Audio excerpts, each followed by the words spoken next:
is he going to play? And the answer is we'll see. So based on the medical report that we have, Josh is day-to-day. And in terms of other injuries, Tremaine Edmonds will not practice today, nor will Jordan Poyer. Both are day-to-day. Greg Rousseau, as I said the other day, will also not practice. He remains week to week. And then Trey White. Appreciate that and what we're trying to get done as a team here. So with that, time's yours. Why don't we go ahead and try, see where we can go with that. What can you tell us about the medical report that you got, and what's the level of risk? You're probably figuring that out right now, but I mean the risk of injuring that further. Yeah, I'm not going to go there, Adam. I'm not going to get in the medical report. Should have said that to begin with. I'm not answering any more questions about Josh, his status, medical report. I'm not a doctor to begin with. So he is day-to-day. Is he going to play? We'll see. We'll take it one day at a time. Is that based on how much pain he can deal with and how he can execute throws or whatever? He's day-to-day. We'll see. We will see. Just give me 1 sec. Let me answer his question fully, please. We will see how he does. We use common sense, and obviously we factor a lot of things into it, medical report being one of them, and our doctor's wisdom and knowledge. So thanks, Adam. Go ahead, Mark. Just, will he be out there today? Might he practice limited or probably not practice today? He will not practice today. Sean, as far as crafting the game plan, Yep. it's a different skill set with Case Keenum. How much, if Case has to play, how much of a challenge will that be for Ken Dorsey to figure out a game plan to all of a sudden thrust him into action? Yeah, this is not Case's first day with us, nor is it new. This process new to Case in terms of his role or potential role. So he's been through this before. We have full confidence in Case and Matt Barkley, and we shape a game plan accordingly based on what we know right now. Hey, Sean. Hi, Josh. Yep. Has Josh tried to or even attempted to throw a football at all since Sunday? Josh is day-to-day. I appreciate that. Josh, good try. But that's candy right there, Josh. It's candy. How much, you talked about his competitive spirit and so on, how much does Josh want to play and play for us? Like I said the other day, I think it was, Monday, when I last spoke to you guys. I mean, you guys know Josh, right? I mean, he's as competitive as there is. He loves to play the game, and, we'll see where it goes. Sean, what is can you give us an insight how the communication works between you and the medical staff and Josh and the training staff throughout the whole process, and just how you get updated every day on him? Yeah, I mean, normally, just generally speaking, Sal, and to everyone in here, just the education piece of it is Mondays after a game, usually Sunday, at some point I'll get a quick update, and then giving the docs their time to evaluate, go through their process. And sometimes things change between Sunday and Monday a little bit naturally there with more time for the docs, and sometimes injuries get smaller or get bigger, within that 24, 48-hour window. So, again, generally, and then we just update from there. We'll update Monday, and then usually every day after Monday, and just the communication piece is important, right? With the player to the docs to the player, the docs to us with the player. I mean, no different in this case with Josh than any other injury from the standpoint of just the process. Sean, has he been sent anywhere to get, the team obviously has its evaluation. Has he sought a second opinion, or has he been sent somewhere to get a specialist opinion? Yeah, so I respect your question. I don't think it's fair for me to get into all of that in the weeds on second opinions and whether that's been sought out or not, but in fairness to Josh in the situation. Sorry. Does it change the offense when your case is under? Like, how did this skill set differ from Josh? Like, how do you think that differs between the two? Well, I mean, I just think there's things that Josh does well, and there's things that Case does well, and some of that's overlap, and you have your system, and again, without it getting too far down that road and into potential strategy areas, we believe in Case Keenum. He's here for a reason. He's been a great addition to our team in more ways than one. And like anybody else, if and when your number is called, it's time to step up. And when you said, Josh, we talked a lot about Josh and how competitive he is when he wants to play, how much of the element of this is you and the training staff having to stop him, like obviously from want to be out there, but stop injuries himself further, like be there to be like, you have to be the other side of it if he wants to be out there playing naturally. Well, with any player,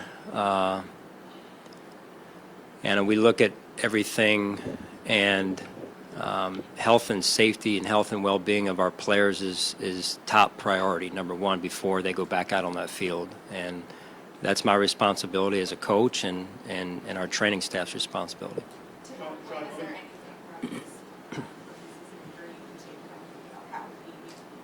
how you handle if he wants to get back out there and it's not ready to serve? Are there any lessons from that? Well, I think you always learn from experience and history. As a great teacher. So, I think there's some things you can learn from, not specific necessarily to the injury, but just overall how a player handles things and how they respond to the bumps and bruises of the game from time to time. Sean, I would ask you more generally, Mhm. and maybe the answer to this question is obvious, but I still love to hear your take on it. I mean, do you have a sense that, based on what we've been able to learn about the nature of this injury, that sort of thing, I mean, could this have been far worse, given the, on the more severe end of this type of injury? And did he get out? Was he lucky in a sense, I guess, that it's a day-to-day situation? I don't know. I mean, it could all injuries that these guys with all these other guys as well that are day to day. They could always be worse, right? So there's take it with that with a grain of salt, just in terms of things could always be worse, right? So we'll just again see where it goes. Sean, regardless of who plays quarterback, how important is it to lean on your run game maybe a little more, at least get more production out of your run game, other than the quarterback running the football?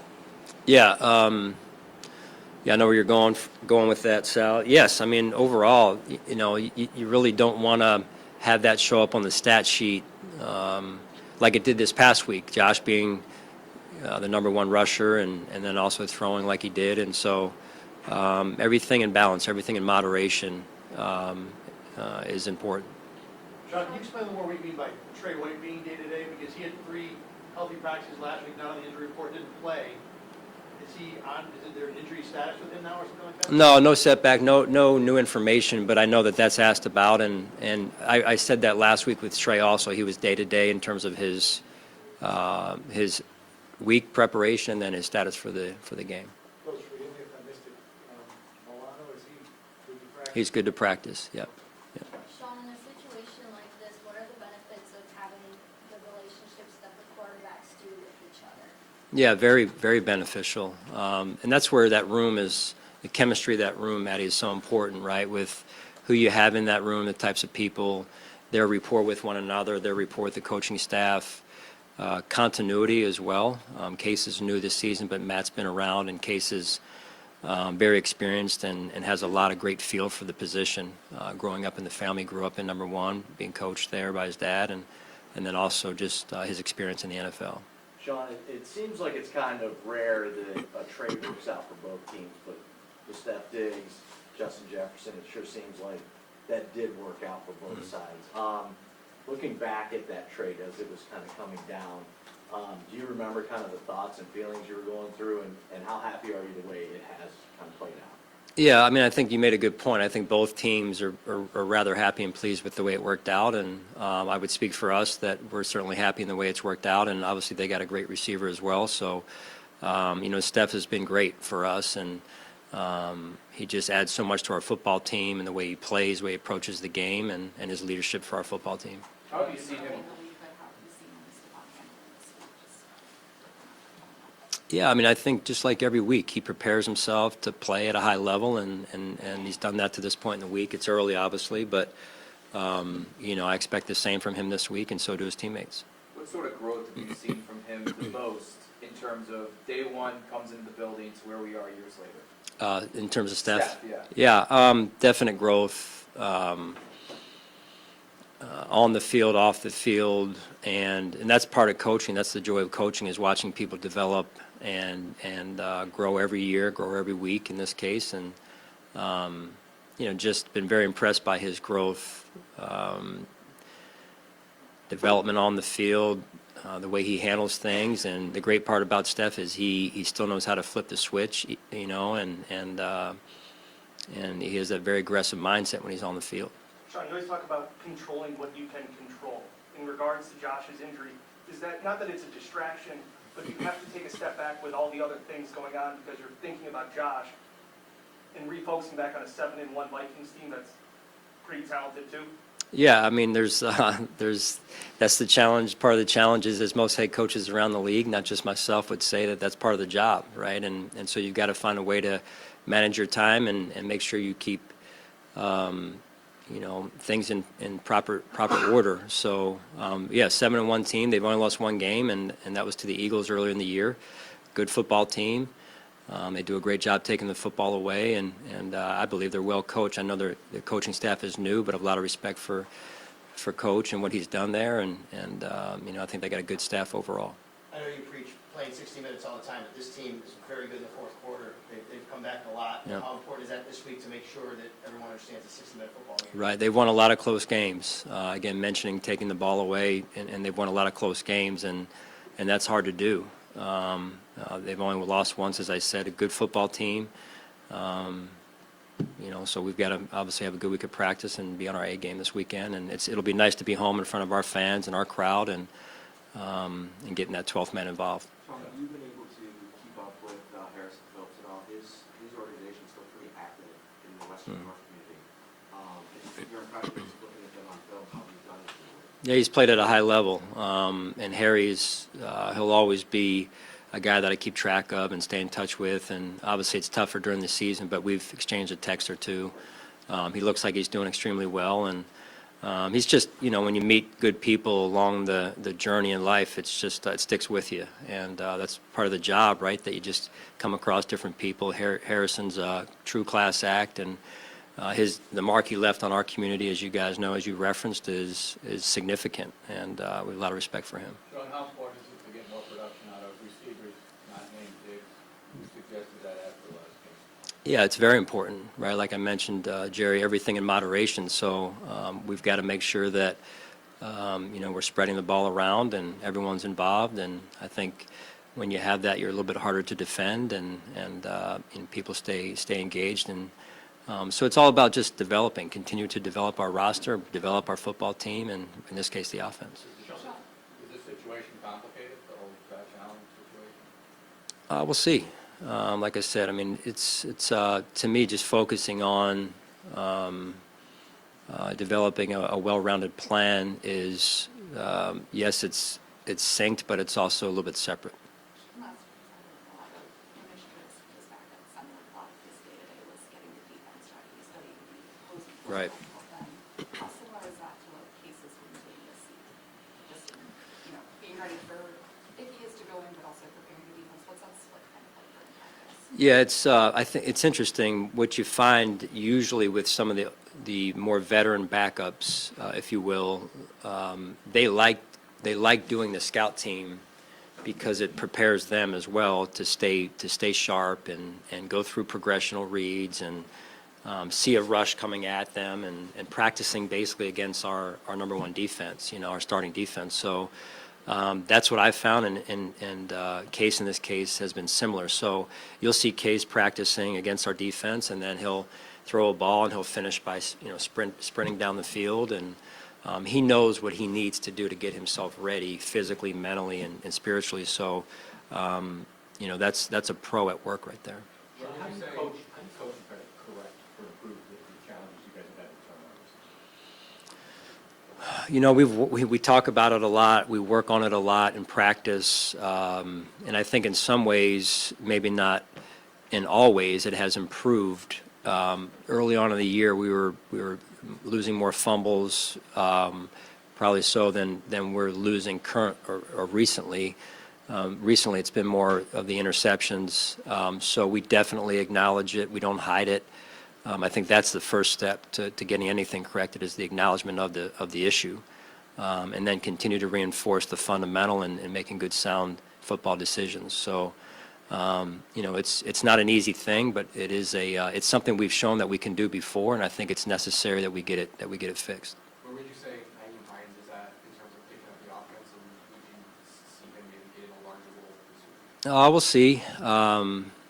He mentioned to me the other day about the language of the offensive playbook, and for different systems have different terminology, and that takes some time on certain occasions. So, but we have full confidence in Naeem, and he got a few plays the other day. So we'll just have to see where it goes this week. Sean, what was the reason for Taylor Kennedy's snaps in relation to your snaps kind of widened from what they were the week before? Yeah, just the way the game was ebbing and flowing. And so we'll just see where that goes as we move forward, and full confidence in both of those guys, and it'll be a week-to-week type of thing. Without your top two guys, what have you seen from your two depth safeties, and how do you see Dean Marlowe maybe working his way into that conversation this week and moving forward? Yeah, we'll see where it goes with Jordan this week. Obviously, Micah's been out and will be out. When we look at the situation and Dean's role in that, he has a role in that. It's just, when is that going to come? Is it going to come this week or down the road? We'll see. And certainly full confidence in Dean and his. Last week was really. Remember, he was out to two different teams, one being Detroit, the other one being Atlanta. So, being in those two systems, then coming back. In fairness to him, he'd only been here 3-4 days, and then the game was upon him. So just really using last week to knock the rust off and repolish the terminology more than anything. How about the performance of DeMar Hamlin and Jaquan Johnson this past week? Yeah, I thought as two young safeties, I thought there was some good moments, and then some moments that I know they both went back, and that's going to happen. But the important piece is that we continue to grow and develop and continue to hone our fundamentals, where their eyes are, what their feet are doing, so that they become a true 111th part of our defense.